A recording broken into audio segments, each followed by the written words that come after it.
Okay, going to show you how to change the spark plug on your Hyundai inverter generator. This is the same procedure for the 2000 and 3000 models, whether they're the SI or the SEI, it's an identical procedure. So first of all, you need to remove the screw that holds a little cover in place, under which lies the spark plug. So there we are, we've removed the screw and removed the plastic cover. In the hole there you'll see the chrome coloured spark plug cap. Basically you can just pull this off. There's the spark plug cap. Using the little box spanner provided, drop it down over the spark plug, and using the screwdriver handle through the holes in the spark plug you can loosen the spark plug. It should just then unscrew.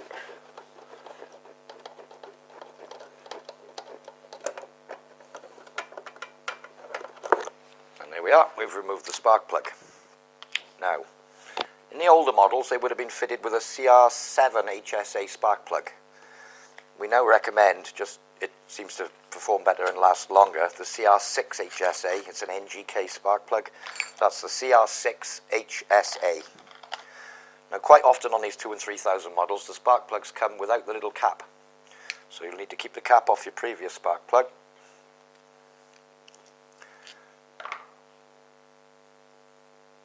Fitted on the new spark plug. A pair of pliers will normally do just to tighten it up. And to replace the new spark plug, it's exact opposite of the way you took it out. Feel around for the hole, get the spark plug started. A couple of turns it'll normally go with your fingers. Back in with a little box spanner.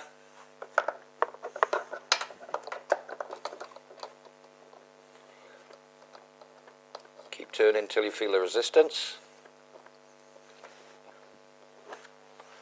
and probably about half a turn using the little holes.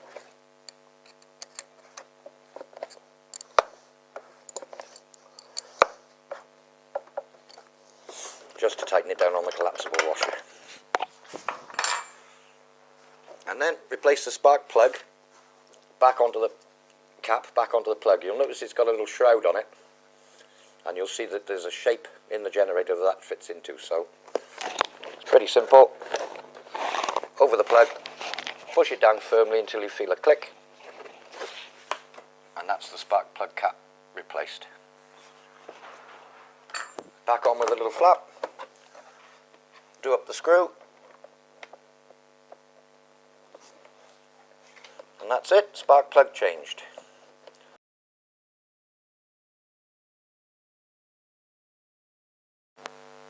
Right, now what we're going to do is an oil change on your inverter generator.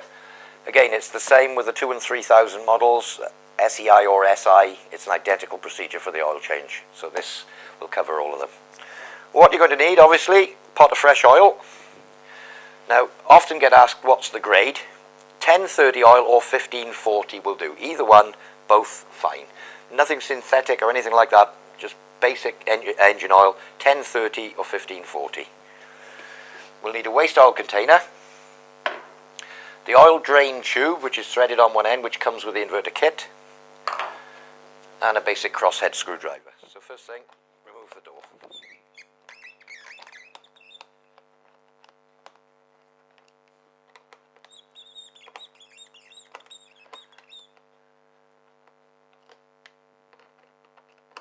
Oops. There we go.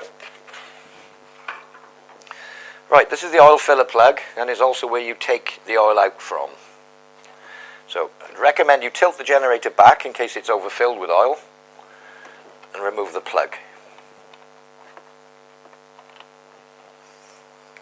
Right, put the plug to one side. This generator has the oil in it, and it's actually filled to the perfect level, but we're going to change that oil. So you put the screw tube in the hole, screw it right in till you feel the resistance. Then a worktop or something like I've got here is ideal to do this. Bring it just to the edge. When you tip the generator over, you can pour the oil out into your container. I'd normally recommend running the generator for about 5 minutes before you do this, as it warms the engine oil up and it's more likely to get more out. So that's the procedure, and keep going until it stops. Anyway, until you've got all the oil out. Then you can remove the tube.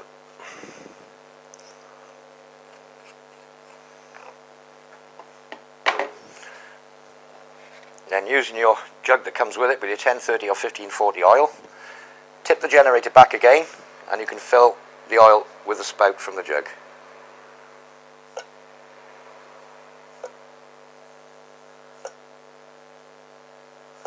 Quite often get asked, why doesn't it have a dipstick? Basically it's just a plug and the oil level is a visual level. Let's just have a look. When you drop the generator down flush, the oil should come just to the lip of the hole, so that it's almost about to flow back out again, but no higher than that. So this obviously needs a little bit more.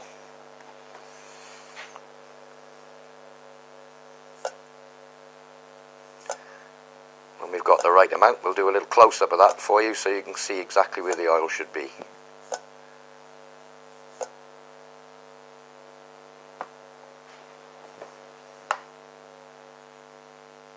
A little bit more.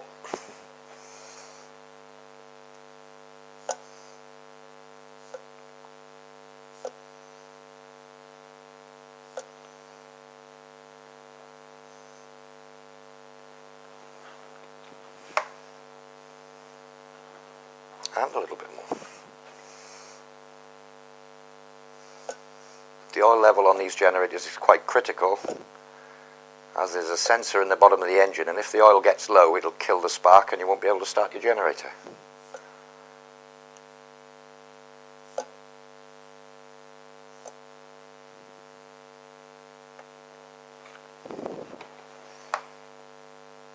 There we are, that's perfect. You can see the oil just coming to the end of the threads. So at that point, put the plug back in, tighten it firmly, and other than putting the door back on, that's it, your oil has been changed.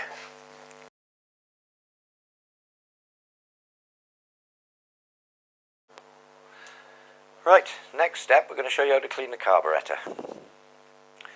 Right, a little bit of a tricky one. First thing you need to do is, this is the carburettor here, is to remove the float bowl. Now I'd recommend that you run the generator out of fuel first. If the generator's still got fuel in it, I'd recommend that you turn the fuel tap off, and then you need to drain the carburettor. You'll see two bolts on the bottom of the carburettor, one pointing vertically upwards and the other pointing out towards you at 45 degrees. What you need to do is undo this drain screw with a 10mm spanner, remove the screw, get yourself a suitable container, hold it underneath and basically let it drain into the container.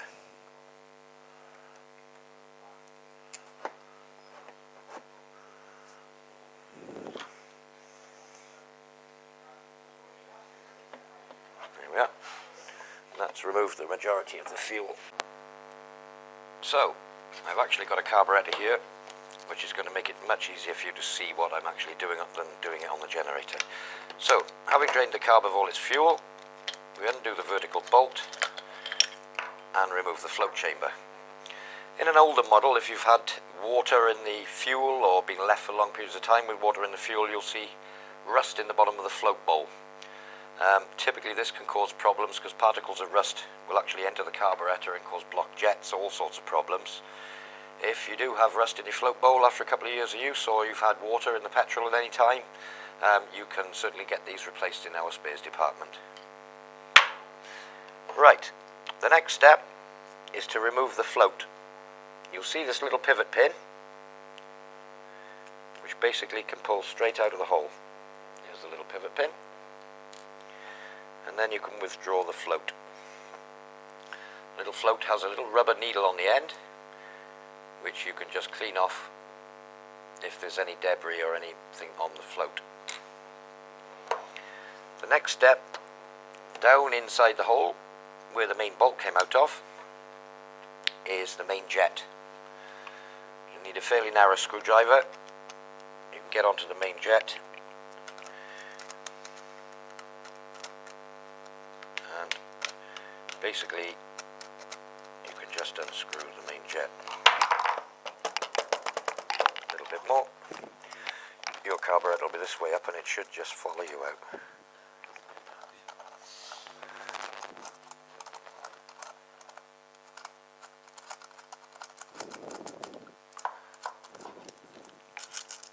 Right. Now came the main jet and the emulsion tube. Now these are the main parts that get dirty. We'll put those to one side for one moment. The next thing that needs to be done when your carburettor is in place on the generator is you need to blow up with an airline or a can of compressed air to blow any debris out of the main hole that the main jet came from. And you can also blow up this hole, which is where the fuel float needle came from, just to remove any dirt out of there. So that'll clean the main jet hole and it'll clean the float hole. Again, with the emulsion tube, you'll see rows of 6 holes all around the emulsion tube. These must be kept clear.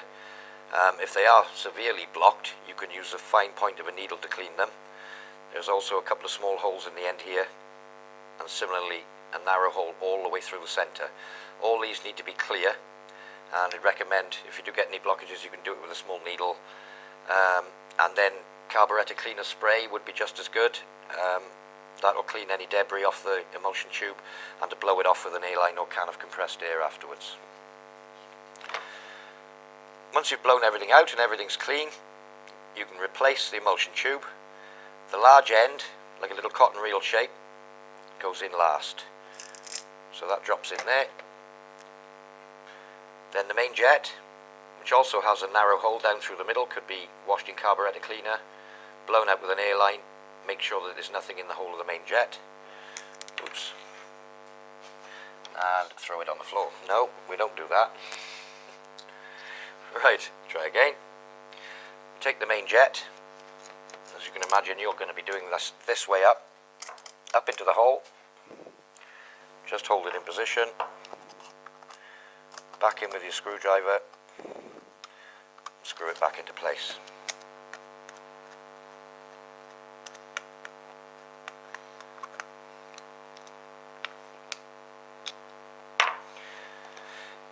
There we are. Next job, back on with the float, making sure that the little needle goes back up the little brass pipe, and then back in with the pivot pin, lining up with the hole in the rocker in the float. There we are. Next job, making sure that the little O-ring is in place. You can replace the float bowl. Again, small O-ring, back on with a screw.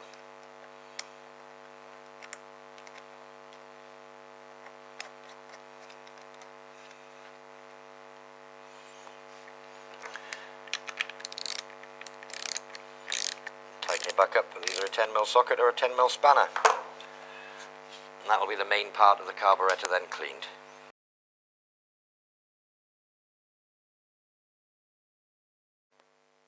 Okay, we're now going to show you how to change the battery and how to check the battery fuse. So the battery's behind this little cover. First of all, you'll see this little bit of wiring loom. This is the main connector plug for the battery.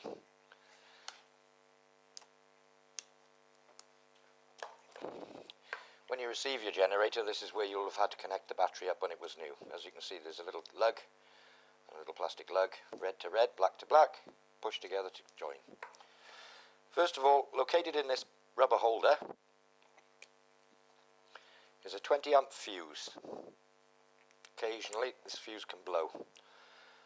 It's an automotive type fuse, yellow one, and generally you can see the actual little fuse wire, there's a little U in between the two. When they're blown, you'll normally see that there's a blackened area where it's actually popped. This fuse appears to be okay. If you've got the luxury of a test meter, such as this, you can just check the fuse across the two sides. Use on the two terminals if you use either the resistance meter or the normal meter, and you'll be able to check if the fuse is okay. But the useful thing of these fuses is you can actually see if they're blown, because you get a blackened area between the two prongs instead of the nice clear lens. So that fuse is okay. And you can replace the fuse in the holder and replace the cap. To change the battery on your generator, the battery is located in this compartment here. There's a little rubber clip, as you can see. You need to feed it between the two wires and hold it at the top, and the battery will just pull out.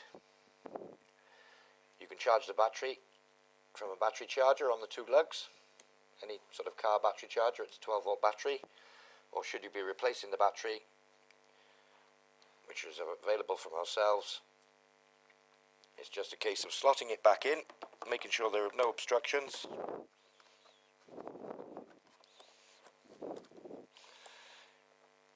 Feeding the rubber strap between the two cables, push the battery home and hook the little clip back on.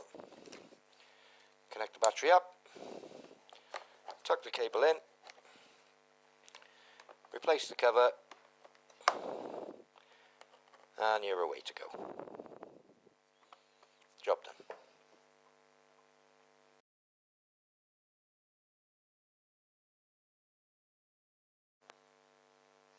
Okay, next step, how to change the fuel filter. Fuel filter is this clear item here. Recommend you turn the fuel off, ideally run the generator out of fuel.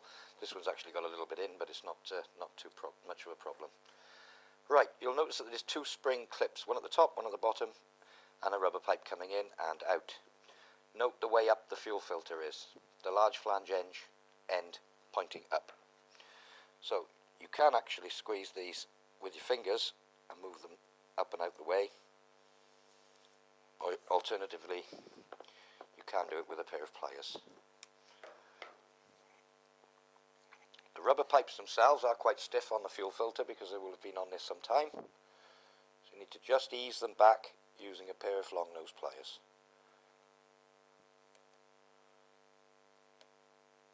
Once they've moved a little bit, they should come off quite easily. A little bit more.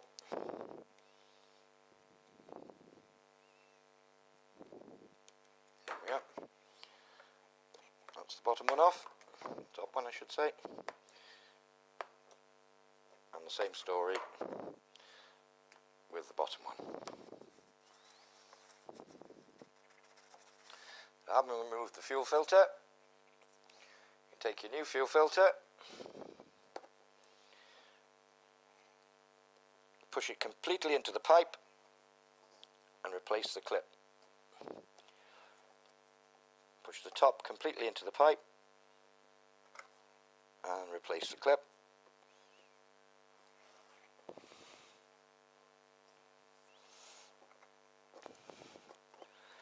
And if your generator has these little toggles, join them back together and that's the fuel filter replaced.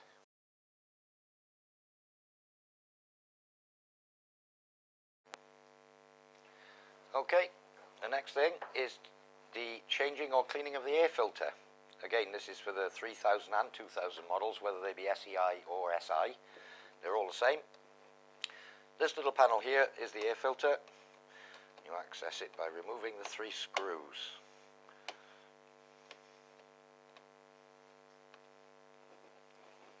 One.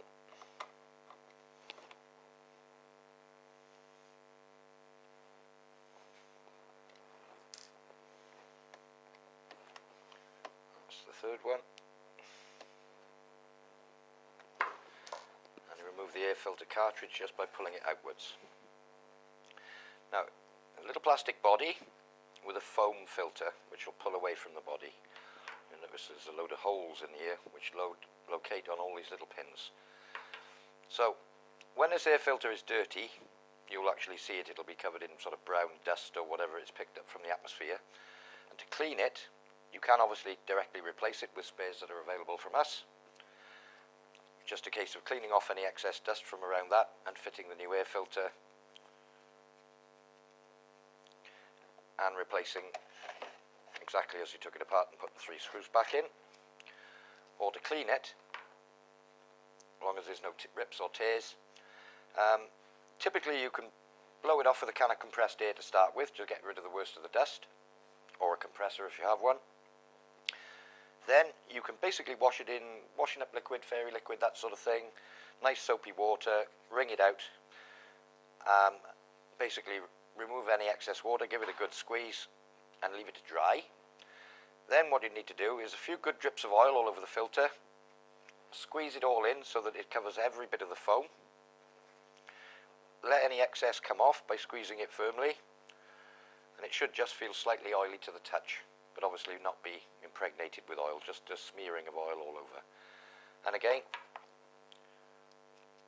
back in the holder,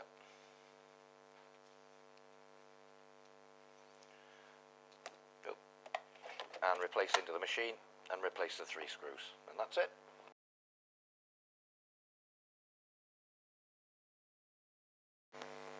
Okay, right, the next thing we're going to show you is how to readjust or adjust the automatic choke mechanism on the 2000 and 3000 SEI models. They can go out of adjustment for all sorts of reasons, whether they've had an impact or fallen over or had a bump or something like that, and it can go slightly out of adjustment, which will make it very difficult to start. And 9 times out of 10, if it's difficult starting problems, it normally boils down to the automatic choke being out of adjustment. So let me show you the correct position for the choke. This nylon lever here is the actual choke, and this is shown in the choke on position, which is the position it would be in for start. When the engine starts, it rotates around to this position, which is the normal running position, and it does that automatically.